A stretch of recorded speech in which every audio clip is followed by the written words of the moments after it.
So it is 1:33, and we will call to order the Transportation Advisory Committee meeting. And I'm sorry, I'm trying to switch between 4 screens here. Yep. And Jared, if you could scroll up a little bit to help her out and have the items where That she would can help see. me out. Perfect. Thank you. Okay, we have, I know for sure we have one new person in the room, so maybe we could run around, and Jared, if you could help me lead introductions, I would appreciate it. I'm Victoria Chavez, Transportation Planning Manager, El Paso County. Todd Frisbee filling in for Gail Sturtevant, City of Colorado Springs. Abba Doveri, filling in for Ben Sheets. I'm the new Deputy City Engineer for City of Fountain. Lachelle Davis, CDOT Region 2 Local Agency. Jeff Guthrie, CDOT Region 2 Planning. Darren Horstmeyer, Community Planner, Schriever Space Force Base. My name is John Leosados. I'm filling in for Danelle Miller. Jess Bechtel, PPACG. And actually, before we leave the room, Jared, and go to the people online, can we do one more staff introduction? Andy, do you want to introduce Karen? As some of you know, we have a grant navigator position, and that's been filled. And I'd like Andy to make the introductions, please. Should be a familiar face to a lot of you. Yes, good to see the TAC members. Andy Gunning with PPACG. Just really happy to introduce our new regional grant navigator. You may recall we had Jill Gabler under contract for most of last year to help our local communities go after grants in the federal IIJA, Infrastructure Investments and Jobs Act, and also the Inflation Reduction Act. She moved on to help form the Pikes Peak Housing Network. So when we had a void, put out another request for proposals, and super thrilled to have Karen Rowe join us as our new grant navigator. The ink just dried on our agreement and just started literally this week on Monday. So really happy to have Karen on board. So Karen, you want to say a few words? Yeah, thank you. It's great to be back. It's just perfect because I love helping the communities in general and connecting communities with grant opportunities to make improvements for the various needs. There's so many needs. It's great to see that there's this opportunity in this point in time, and I'm happy to help. So I'm getting up to speed. There's grant navigators around the state, so coordinating with them, relying on them. But just as a reminder, really my job is to say, what are your needs? And it's not just transportation. So I know it's transportation committee, but it is transportation, but just for those who are here and may represent other needs. There's water, there's broadband, there's electric charging, any kind of need they have, you may have, we can try to see if there's a federal grant out there. So I'm getting up to speed along that, but I do have lots of resources at the governor's office, at DOLA, and as I'm learning all that, though, I want to make sure we do our best for the communities here in PPACG. So I'm thrilled to be back and with the team at PPACG and working with all the communities that I'm familiar with here. So thank you. And just before you run off, Andy, we restructured things a little bit, so there's a little more money for engineering assistance. Is that a fair statement, or no? Well, yes. And at the state level, or not. I'll be looking for a job if anybody needs a planner. I think the initial thought was we were going to hold some money back so we could hire some technical support assistance. So if a local jurisdiction needed to get a project from, say, concept to have a grant ready and get to that right level of design, we were going to hold some money back. And I think we still have that available. Danelle knows everything, so Danelle would know this better than I do. But so I think that's still a possibility, but just found out a little while ago from Karen that actually the state has that kind of support in place as well, I think within different departments at the state, in CDOT and potentially some other departments. So yeah, I'm not sure if it's CDOT or not, but they said they do have a few task orders under contract with some consultants to help with the grant writing. So as I find out more, whether that's technical assistance or not, but don't let the resources be stop any community from reaching out and saying, well, this is what we need. Is there any opportunity for it or any funding match? Because there's lots of opportunities to provide that funding match, or some of the federal grants may not require it, those kind of things. And then there's partnership opportunities that might become available. So that's what I'm excited about. That's what I feel like is in my best repertoire is kind of putting pieces of the puzzle together.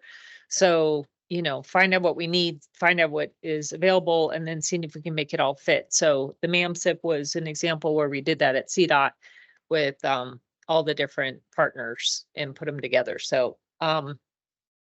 that's what I'm excited to see if we can do is water, wastewater, you know, those kind of projects are also available out there. So think about it or share that information with others. I will have a PPACG email. I do have a phone number because I'm going to be using my personal cell phone number.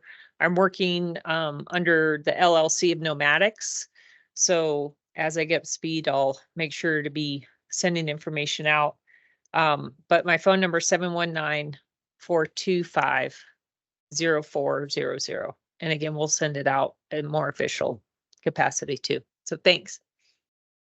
And because these are on, Okay. Yes, Victoria. Yeah, welcome. It's nice to see you Thank back. you. You're going to be a terrific resource. I'm glad. Very good hire, Andy. I look forward to working with you in the future. Oh, great. Great. Thanks, Victoria. I'm excited to be back working with everyone too. So I'll talk to you soon. and since these videos get posted on YouTube, someone's going to call you about your extended car warranty. So just be prepared for that. One last introduction in the room, and then Jared can help you get the people online. We're up. Andy's calling our newest employee at PPACG, Jessie, up. So Andy, why don't you go ahead and introduce her? Mainly because I can't remember her last name for the life of me. Jesse Theron, am I saying that correctly? Therian. Therian, thank you. GIS analyst, planner. Technician, thank you. Just started this week also. We're trying to figure things out here. So sorry about that. Again, if Danelle is here, Will knows everything, but Danelle knows everything too. But really super excited to have Jesse on, filling out really just an awesome GIS and modeling team that we have here at PPACG. If you want to say a few words, feel free, or if you're still figuring stuff out, that's fine too. Not prepared to you can speak. punch. That's okay. Happy to have you here. Glad to be here. Yes. Very good. Well, welcome. We're really glad to have you. Thank you. I'm glad to be here. Good. Super. All Thank right. you much.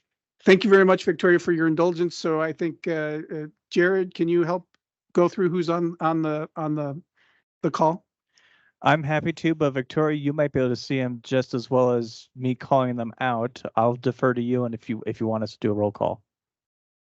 Oh, go ahead and do that for me again. I'm working on a small screen with 4 things open. Okay, so let's see if I can get everyone without missing anybody. Becky Frank. Good afternoon, everybody. Becky Frank with the town of Green Mountain Falls. Thank you. Benjamin Schmidt. Hi, everyone. Ben Schmidt, Public Works Director, City Woodland Park. Thank you. Aaron Busto. Good afternoon. This is Aaron Busto with Federal Highways. Sorry for butchering your last name. I feel like I do it every time. I'm sorry. Don Collins. Hello, everyone. Dawn Collins, Town Administrator with the Town of Palmer Lake. John Chavez. Hi, hi, everybody. Yes, John Chavez, interim city engineer for the town of Manitou Springs, city of Manitou Springs. Thank you. John Hall. John Hall, Colorado Department of Transportation, the North Program Engineer. Thank you. Lindsay Jaquez. Hi, everyone. Lindsay Jaquez, CDOT Region 2 Planning Specialist. Thank you. Phil Von Hake. I'll Phil Von Hake, Multimodal Planning Liaison for Air Quality with CDOT. Thank you. Ryan Phipps. Ryan Phipps, City of Colorado Springs, City Engineering. Thank you. Lan Rao. Good afternoon, Lan Rao, Transit Services Division Manager, Mountain Metro Transit. Thank you. And Scott Skinner. Scott Skinner, Region 2 Transit Liaison. And that should be everybody. Okay, terrific. And just in the spirit of openness, I will highlight Mr. Chavez is my husband. So don't say bad things about him to me. Or vice versa. So do I have any changes to the agenda or a motion to approve? This is when those folks in the room really have to sort of carry the weight here.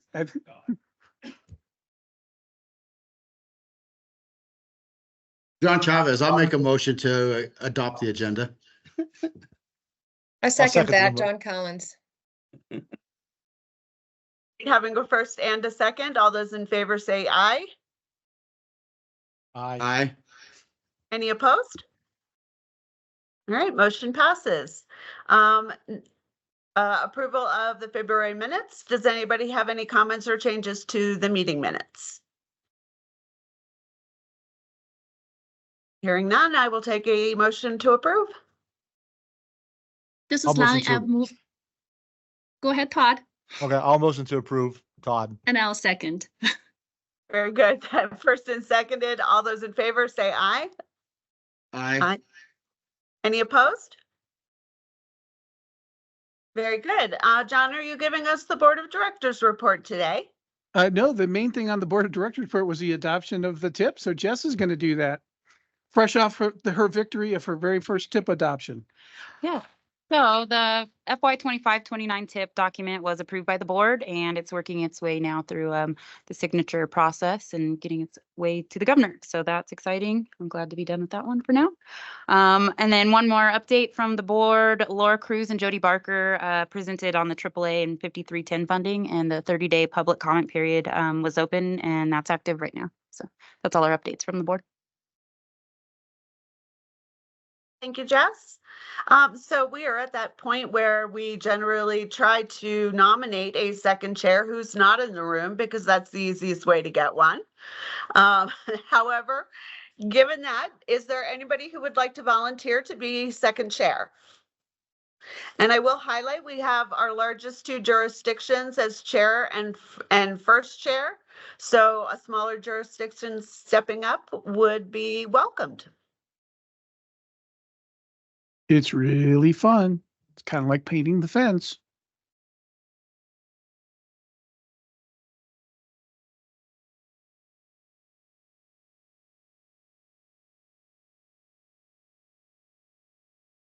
In an effort to make one great administrative decision in my short tenure as the interim representative for the city of Manitou Springs, John Chavez would like to nominate Mr. Ben Sheets with the city of Fountain.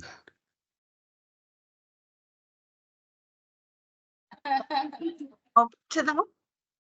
I will let Ben Sheets know.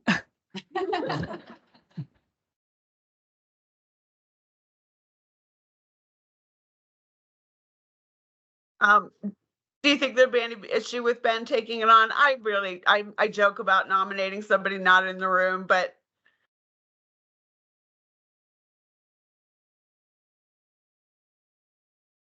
You know, if he turns it down, we'll just put it on the agenda to do it again next month. So in the interest of time and just watching each other grow around the room, I think you've got a nomination and a second. If you want to go ahead and close the nominations and vote, let the train leave the station and let's get Ben railroaded into the position. And if he turns it down, we'll put it on the agenda again for next month. all right. Is there anybody that has objections to that approach? Anything more than the slight uncomfortableness? I will note I did text Ben just now and let him know what I did. All right, so maybe by the end of the meeting, we'll know if he is accepting of it or not. So since we have a nomination and a second, all those in favor of volunteering Ben, please say aye. Aye. Aye. Aye. Any opposed? Well, that'll teach him not to come to a meeting. Right. For one quick big bookkeeping thing, I didn't quite catch who seconded Ben's nomination. And at this point, it doesn't even have to be the real person, just somebody we can put in the minutes. Somebody. I'm happy Oh, yeah, to, where's John Lan? Collins. Oh, wait. There we go. Thank you. Thank you for clarifying that, John. All right, moving on to our fiscal year 23 through 27 tip amendment. Jessica. Yes, back to the tip. So this one's quick and easy. This is a tip amendment to the 23-27 tip, and it's just to add additional RPP funds. And that's for the Colorado 21 Airport Road Diverging Diamond Interchange project. There were some funds returned to the pool, and CDOT would like to put those on this project to get it moving. So we're looking for a motion to move that forward and bring it to the board for approval. And was John? John, and John Hall's online if he has more to include on this one. I think the way you put it is great. Thank you. I mean, it is, as you said, it's some additional funds into the pool and we're adding it to the project that's under ad right now. Questions for John Hall? Hearing none, I will take a motion. This is Todd. I'll make a motion to approve. Second, John Collins, I'll second that. thank you. All those in favor say aye.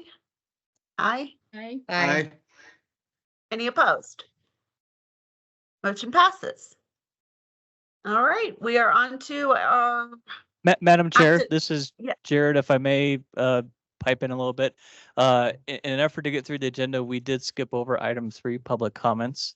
And if it's okay, I just want to basically say that we did not receive any public comments. If there's anyone online who would like to provide public comments, I believe everyone online are either staff of jurisdictions or departments or presenters. But I will ask if anyone will please use the raise hand function and let us know. We did not receive any submitted. We have no one coming to the podium. We have no hands raised. So I know it's a formality, but we did get through that. So thank you. Thank you for checking me on that. I appreciate it. Yeah, Any thanks, public Jared. comments? All right, hearing none. I think Jason O'Brien is up with the active transportation plan. Thanks, Victoria. Good afternoon, everybody. Just going to talk a little bit about our active transportation plan, which hasn't come before the TAC just yet. So starting last year, PPACG has been working on a few sort of these modal plans that feed into our long-range transportation plan. So we had the freight study. Before that, there was the Tri-County study, some of our safety-related efforts, and now more recently, the active transportation plan. Some of these modes like freight and active transportation have really distinctive and different opportunities and issues. So it's tough to just toss them in with other modes and get meaningful outcomes. So we tend to think some of these modal plans that are focused are a good idea. The active transportation plan was last adopted in 2015. That was the previous one. We all know a lot's changed since then. So we thought that leading into the 2050 long-range transportation planning process would be a good time to do an update. So it's been 9 years, which is a pretty good long time for that. We're defining active transportation in this plan broadly to include walking, biking, rolling, and then micromobility. So things like e-scooters and things like that. Anything human powered, human balanced. And then on the table to talk about in the plan are really infrastructure, policy, coordination, guidelines, trends and data, policies. So pretty much that's all on the table. A few months ago, we started the project by hiring the Olson engineering firm to lead the plan. So far, they've done a great job doing a stakeholder process and a bunch of work on an existing conditions report. We're getting close to about the midpoint of the project now, so we didn't really want to go any further without checking in with the TAC to get any kind of comments or input, and then really to ask you about what kind of interaction you'd like with this planning process as we get into things like project prioritization. So how we'd really like to conduct that, and then I think we're going to ask whether you'd like to have a workshop. So timeline-wise, we'd like to have the major findings and recommendations done by August, just to stay in sync with the long-range plan. And I think that's all I was going to say to kind of put it in context. So if there's no questions about sort of the background and context of the effort, I'll turn it over to Kyle McLaughlin from our Olson team to get you up to speed. May I ask a question? Sure. It has to do with the definition you provided for active transportation. I think I heard you say anything human powered. Yeah, generally human powered, or in some cases human balanced. Does the plan then, is it going to exclude things like electric scooters and electric skateboards and uniboards, that sort of stuff? No, it's not going to Segways? exclude, it's not going to exclude those. I know it's a little bit of a messy definition, but in terms of their issues and opportunities, they tend to be really similar to walking and biking. So even though the definition's a little messy, in terms of, you know, what we can do to provide support and improve the system, they're really similar issues. So it seems to make sense to include them. That's been our approach so far. Okay, thank you. It just jumped out Yeah. at me. Thanks for the question.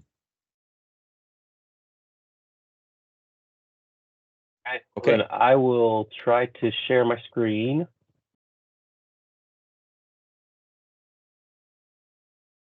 All right, how does that look? Perfect, got a thumbs up. Okay, so hi, I'm Kyle McLaughlin with Olson. I'm a transportation planner, lived in Colorado Springs for a number of years, and really excited to be able to work on the project and continue to push active transportation forward in the region. So knowing that we are a little bit time crunched, I'm going to keep things pretty brief. I'm more than happy to take questions and have follow up, but just wanted to get through some of the initial stakeholder involvement that we've had, briefly talk about the vision and goals, and then talk about the demand index that we've kind of created for the plan. All three of those things are in the kind of working draft that we sent out. So, you know, if you have any comments on that draft, if you have anything that you'd like to see, you know, changed or anything, we're, you know, more than happy to talk about, you know, specifics with any members that are interested. So with that said, kind of jumping into the stakeholder input, as Jason mentioned, we did a lot of stakeholder involvement in the form of interviews. So I think we ended up with 13 like hour-long interview style stakeholder engagements that ranged from UCCS to individual cities and jurisdictions. A couple of you I recognize the names of from having those interviews. So as an outcome of those discussions, the key takeaways were safety, just worried about visibility of users, homelessness and crime concerns on trails, connectivity, ensuring that the trails that we do have can further be connected and utilized, more of a focus on kind of honing in on what we have and making sure that we're focused on connecting places rather than you know, just a blanket number of miles of trails or anything like that. Communication that's interdepartmental and interjurisdictional, making sure that you know, what's going on in Manitou Springs is, you know, working with and coordinating with and trying to create a better overall network for, you know, the neighbors, Colorado Springs, moving up into Green Mountain, all those kind of communication pieces, as well as education was a big factor inside of communication. So thinking about what type of education materials would we produce for bicyclists or for drivers or for kids, or, you know, so just what would education look like for different users. And then the last big category is regional guidelines, making sure everybody understands, you know, when you say multi-use path, what does that mean? What is, you know, kind of some standardization, some expectations for calling something, you know, whatever nomenclature we decide on. Not necessarily as focused. People were worried about a lot of the specifics, you know, like it's got to be 10 foot. That wasn't necessarily the concern, but just making sure that everybody's on the same page across the region when we do talk about certain infrastructure. General input, we have a website up. It's on the PPACG site. If you Google PPACG active, it'll pop up, or if you go to it, it's PPACG under the transportation tab and then under walk, bike, ride. We have an active survey going on. We've got, I just looked a second ago, I think we're up to 375 or 275, sorry, responses. It takes about 10-ish minutes to fill out the survey. And we're getting a good spread of people from different zip codes. PPACG's started to push out the survey link on a couple of different platforms. So we're seeing a little bit of increases, but always would love everybody's help pushing that and getting as many responses as we can. In concert with that public survey, we also have a map, I guess, activity where we're asking people to put in strengths, weaknesses, and opportunities across the region by just plopping in, your specific location. You can put in comments if you'd like. You can specify what type of point it is. So is this a bicycling opportunity, essentially? So we've got lots and lots of comments so far. I can pull up the map if we have time, but it's kind of just got a bunch of different comments so far. So it's going great. I think Jason had a 1,200 response desire. So we've got some work to do yet to get up to that number. We hope to kind of set a deadline of the 29th, so the end of this month. However, I think there was a couple of little delays in getting some news releases and stuff. So we're not going to close the survey, but for now, we're just going to say we're going to take all the data at that point and see what we've got. So moving into vision and goals, I've got the whole vision statement up on the screen. I will spare you my voice to read it. However, I'm more than happy to take whether it's general comments about it. If anybody has some wordsmithing that they'd like to do, more than happy to leverage the TAC to do that. I think I would prefer we didn't do it now so that we can get through the rest of the agenda. But if anybody is interested in providing comments on, we would like to use different language when talking about, the linking of regional attractions. Any comments that you may have on the vision statement, more than happy to receive them.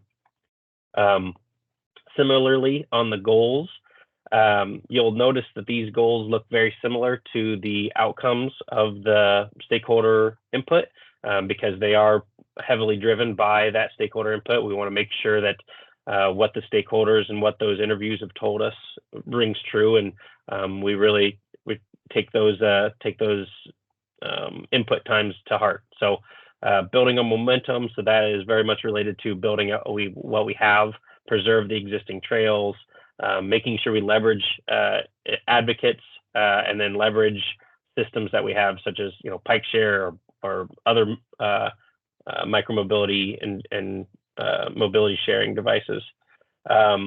Improving safety, so that is safe routes to school, that's encouraging youth to walk and bike, that's increasing trail visibility, increasing intersection design standards, and then potentially creating some of those regional design guidelines to make sure that, again, a trail it looks the same, feels the same, drivers would interact at the same kind of as they go throughout the region. So just increasing overall awareness in that aspect.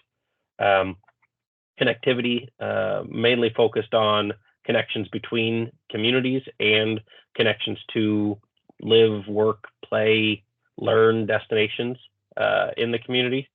And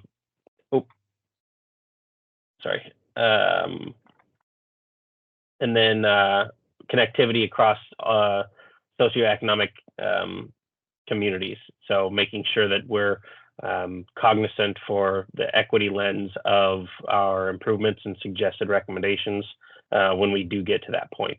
And then lastly, we have a whole goal dedicated to education and training because it does seem to be a pretty big focal point for many of the stakeholders, making sure that we're, not only highlighting what drivers should be expecting, but highlighting the kind of rules of engagement for pedestrians and benefits of walking and bicycling and active transportation in general. That type of education, the economic side of it too, for the political needs.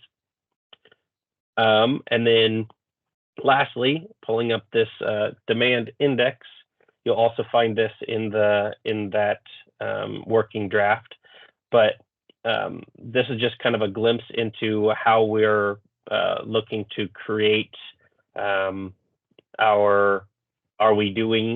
we covering everything with proposed projects? So we called this a demand index, and it's essentially for more or less every parcel across the MPO region. We have a number of 6 different criteria. So, and currently it's all based on the walk shed. So 15-minute walk, which, it's got its own spatial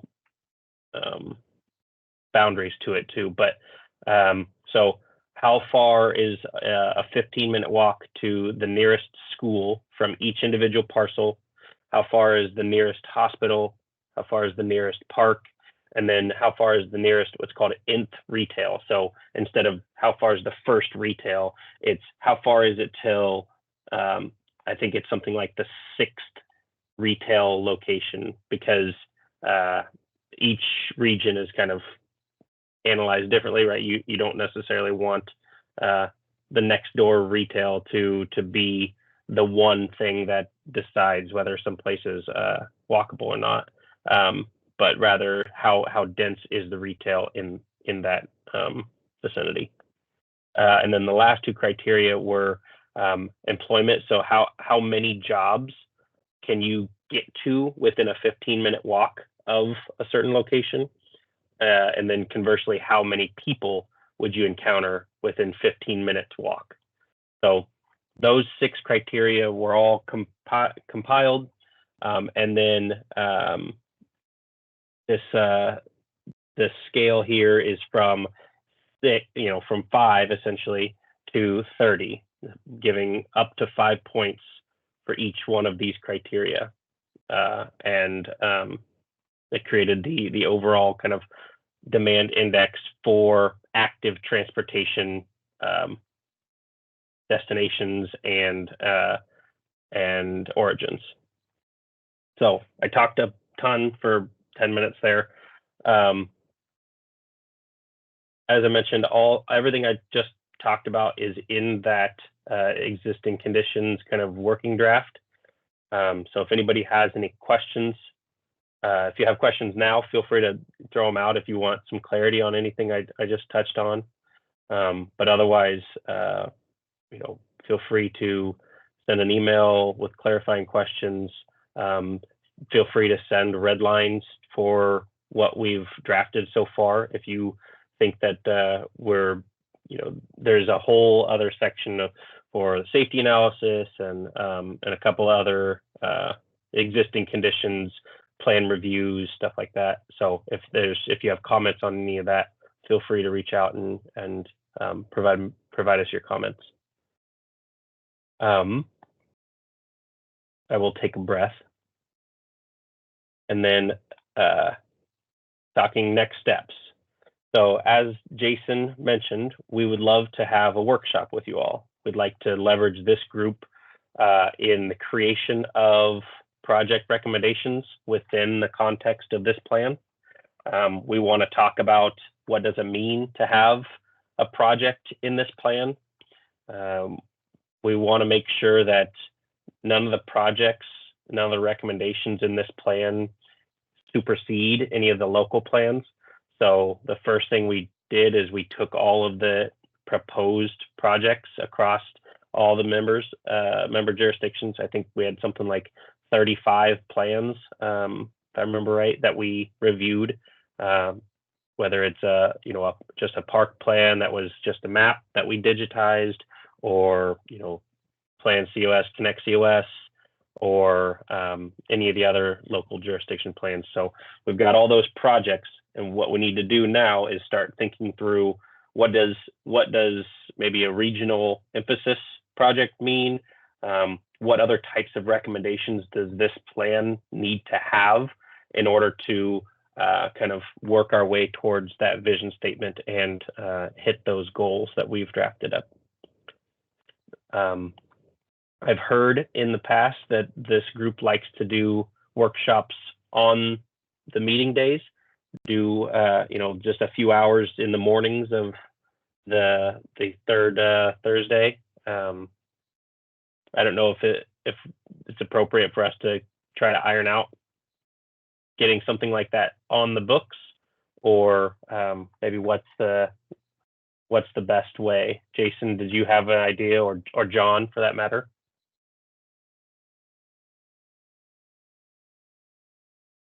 That's something that's worked in the past, having a TAC workshop a little bit before this meeting time.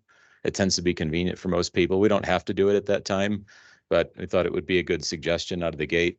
And then just asking if there's interest. So I don't know if we know the exact outlines of how it'll work or what it'll mean yet, but there is going to be some type of project prioritization. So we think there might be some desire to discuss that, or really any other topics that the TAC would be interested in. So, for example, one reason we want to do a project prioritization of some kind is that we've heard from CDOT, both regional and statewide office, that it would, if we can state to them what some clear regional priorities for active transportation, that those projects would tend to perform better in their project pipelines and their project prioritization processes, and would be more likely to get funded. So that's one reason why we're sort of seeking out that brain damage of doing a prioritization process. So just an example. So go ahead, Kyle. I was just going to throw on, we do need to, whether it's in that workshop or ahead of that workshop time, define how we will do that prioritization technique, right? Looking back at the non-regional or the regional non-motorized plan, how that prioritization came out, what those ultimate corridor recommendations looked like. Is that the same path we want to go down for this plan? Do we want to have a different matrix style prioritization where we just take the existing projects and put them into a regionally significant or low impact or low cost type prioritization? So all those things we need to kind of work through, and we want to leverage your stance on things and your representation of your agency to build that prioritization too. I don't know, Jason, I suppose we just ask, does the morning before the next TAC meeting work for people? So Kyle, if I could just jump in, we actually have at the next TAC meeting, we have CDOT coming in and doing our UPWP certification, not UPWP, but our program certification review on that particular day. So after the TAC would be good, and we can make sure, or that's better grammar, right? It would be wellerist if we could do it maybe after TAC. But beforehand, we will have our state and federal partners beating me up.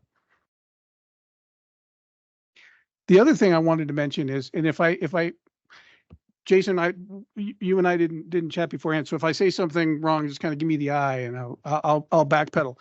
But and Kyle, I think if I heard you correctly, you were saying this prioritization does not necessarily have to be 1 through 20. It could certainly be tier 1, tier 2 kind of thing. And because I think the way we put together the long range plan as it sits now is we have pools set aside for certain active transportation projects, right? So they don't necessarily need to be named in the long range plan per se. But that being said, if you're going to go after state or federal grants, it's great to have the project actually named.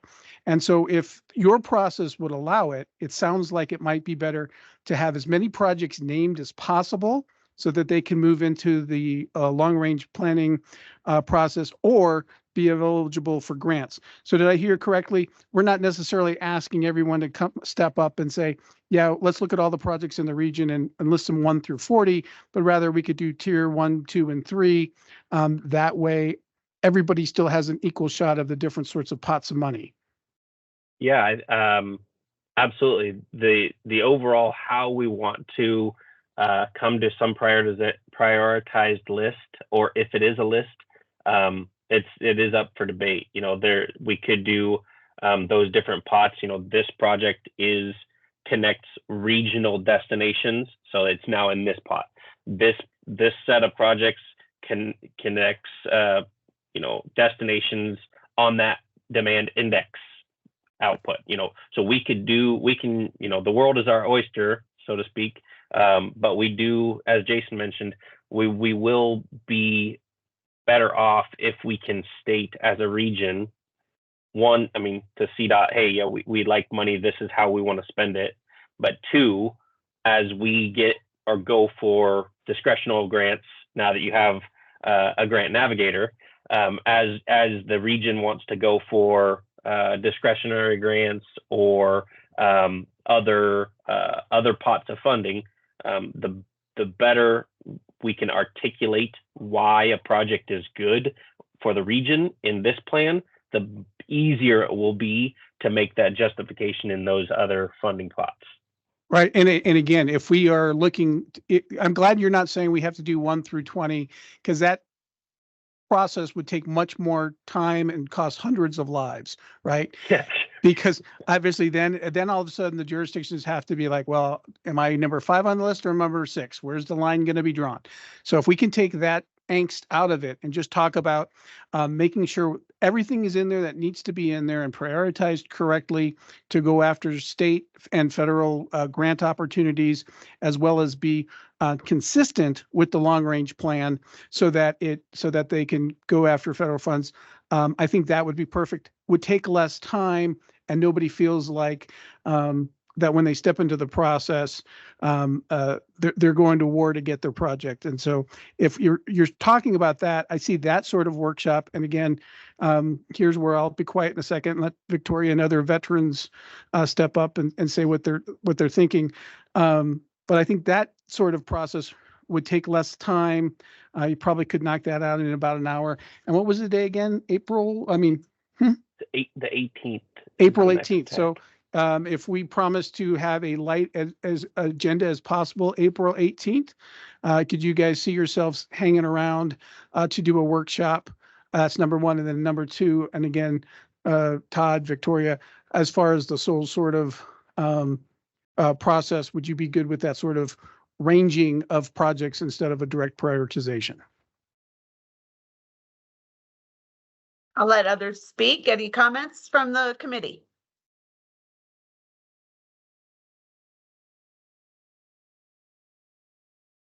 Hi, this is Becky. April 18th is during the Colorado City and County Managers Association annual conference. Will not impact probably too many people from this group, but I will be unable to attend. Thank you, Becky. I would suggest we usually set up our workshops with doodle polls. So if you could select a few dates, times, send out a doodle poll, that would be great. I'm not sure that most of us has thought about how we do recommendations or prioritizations in this plan at this point. So if you could also write up a couple of questions for all of us to consider, that can then sort of lead into the agenda for that workshop, and we can have those discussions at that time rather than trying to have them here. Yep, I think that's great. Yeah, I think John's just trying to tickle everybody's brain, but 100% we can send out a doodle poll to look at a few different days there in the 2nd, 3rd weeks of April. And then we'll send out an agenda with some prompt type questions and maybe some other material ahead of that eventual workshop. But I think I do have one last slide, I believe. There was going to be one more comment, by the way. Okay. Yep. Go ahead. Sorry. we have is there a list? I mean, you mentioned an existing conditions report. Is that available or is that part of the packet? I hope it was part of the packet. If it was not, it is available. Is it on the website? It should have been a link in the memo in the packet. It's a little bit skeletal now, so it's not very filled out. So there's more to be done on it. Okay. But it's there in outline form. Yeah, and we'll send that with the doodle poll and the brain ticklers, I think is what Cal called them, to get everybody ready for the workshop. Okay. And then I guess my other question is, do you have, I mean, I'm sure you haven't have you compiled the list of projects yet? I mean, I guess we can look at our own list. I'm assuming you got them from us, but yeah. Yeah, the list of projects currently is all the projects on the existing plans. So if you have a plan with a project on it, everything from Connect COS to the Tri-County plan to the county's parks plan, all of those are on the what we're just calling the proposed projects. And we're calling it that for now because if we want to make a distinction between previously proposed projects and regional emphasis or recommendations for connecting different jurisdictions, that's kind of where this plan needs to lie, is making sure that we are making those connections. So it is it's just called the previously proposed projects list for now. And I don't have a spreadsheet of that. Maybe that obviously would be an appendix probably, but there is a map of it currently. I can get a spreadsheet of it pretty quickly if you'd like that, Todd. Yeah, I think if we could get a spreadsheet or a list, and again put that in the was it Excel format? I think that way people can look at that and manipulate that easier. Because I think the one thing most jurisdictions going to want to do is make sure that your list matches their list and nothing got left off. So hopefully, I would love it. That would be excellent if everybody. Yeah, because a map could be confusing where one dot is something that they thought it was, but it was really something else. So actually giving them the titles can make sure that they have everything in there so that this is the tool that they need to go after state and federal funds for the next 4 or 5 years.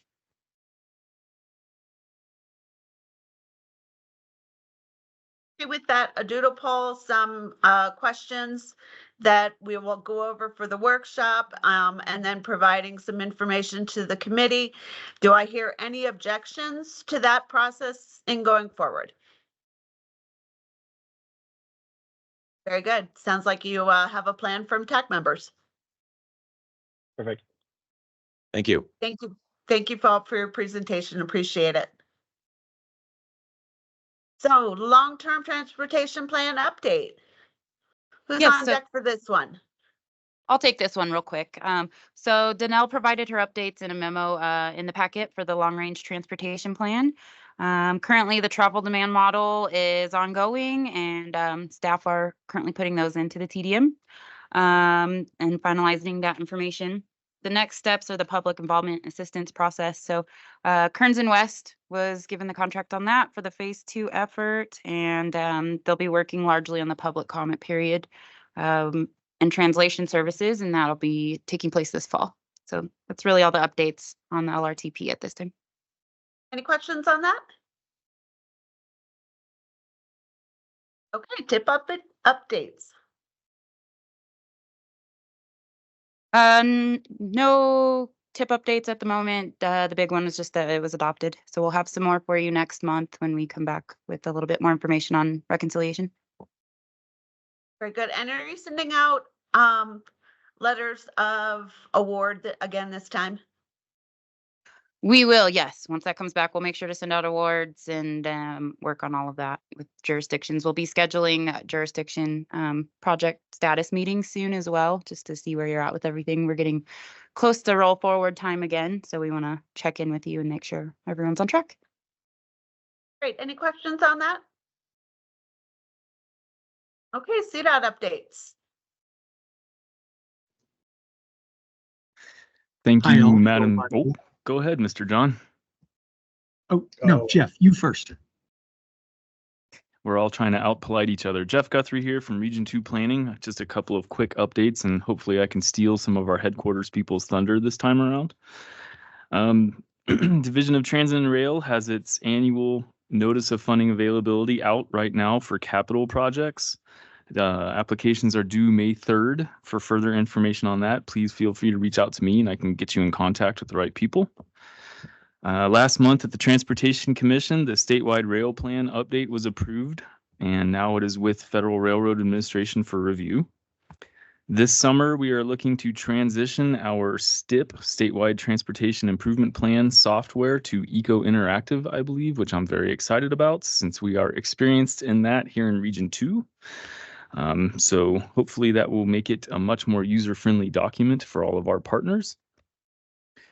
Let's see, headquarters staff is currently revising the MMOF project application with region and partner input in advance of putting out a call for projects a little later this year.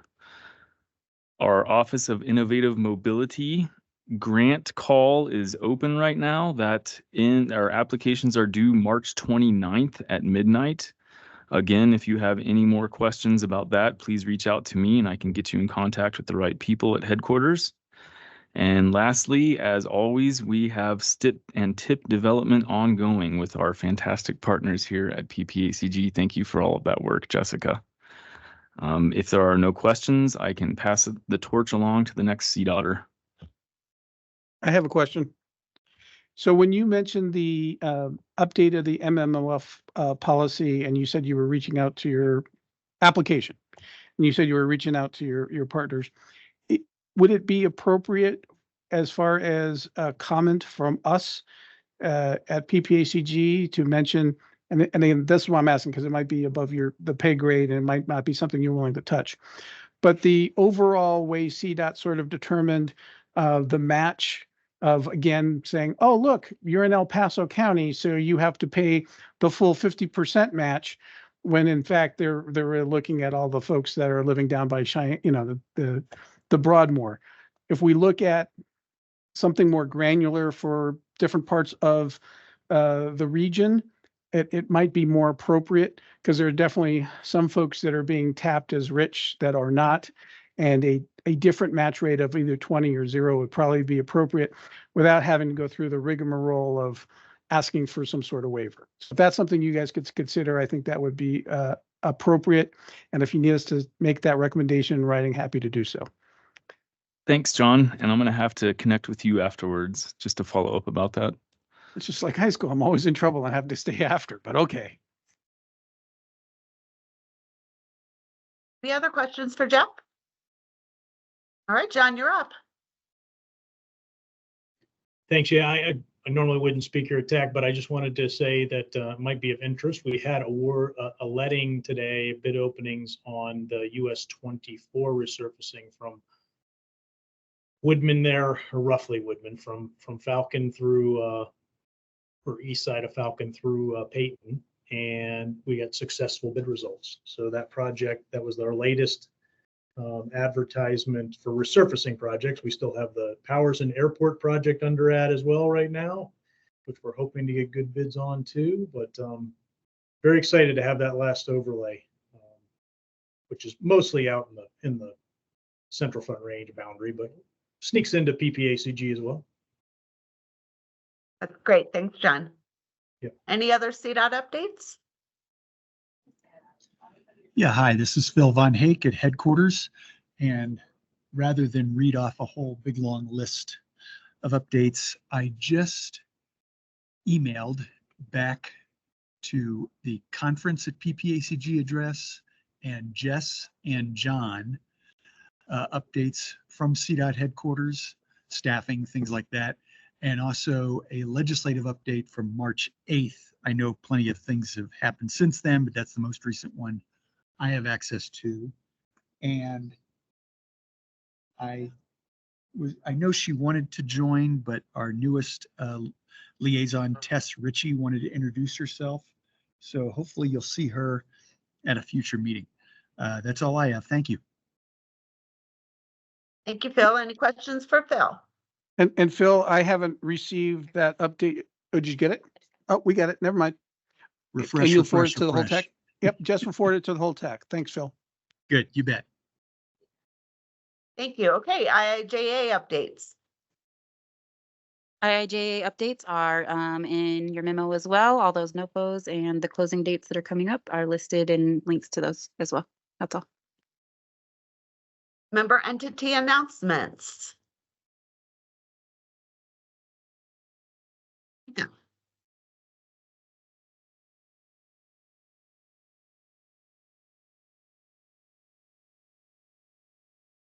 Whoever has their Madam hand Chair, raised. just, I wanted to flag you. It Please. looked like Jacob had his hand up. Yes, this is Jacob Matz with Mountain Metro. I think I clicked the button like 4 times back to back, which turned it on and off. I'm like, where did it go? So I just want to give an update. We are in the tail end of our spring service change process. We had put out to the public back in February what we were looking to do.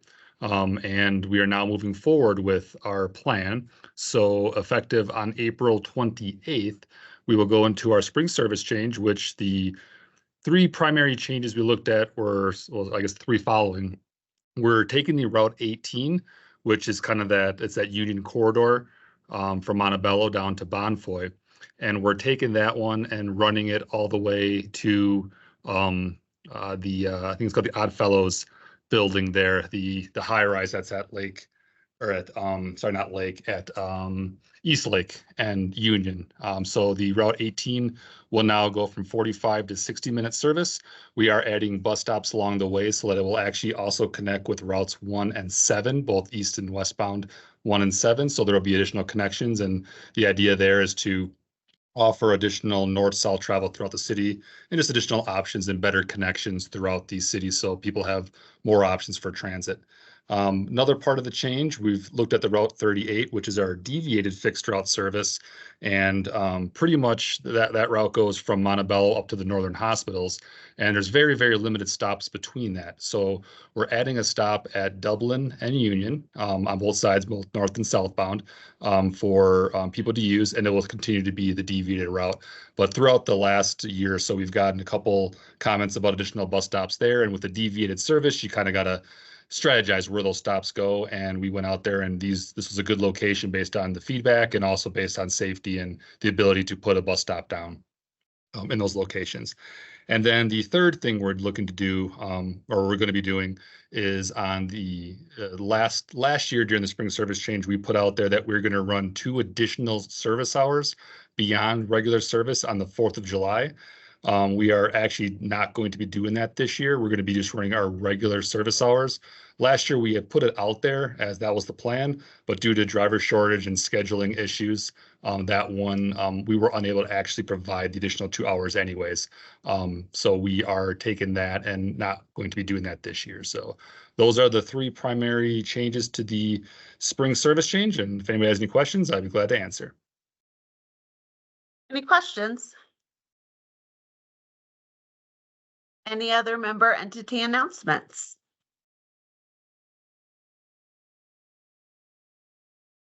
All right. Basketball scores. For future tech meetings. John, you want to hit that for us? I'm sure we'll have tip updates, long range transportation plan updates, but you've promised us a short meeting too, so. Yes. No, at this point, we are knee deep in the 2050 LRTP, right? And we do appreciate everybody working so hard to give us the draft project list. Unless there's anything that Will needs to bring you, which I don't think so, it will be sort of a skeleton sort of thing. We were really close to canceling this meeting, but we did need to do the tip amendment to move forward. So hopefully next month, I don't want to jinx it. It'll be hopefully a light agenda, and we'll be able to sort of get you guys in and out and on to other things, whether that is a meeting or just back to your lives.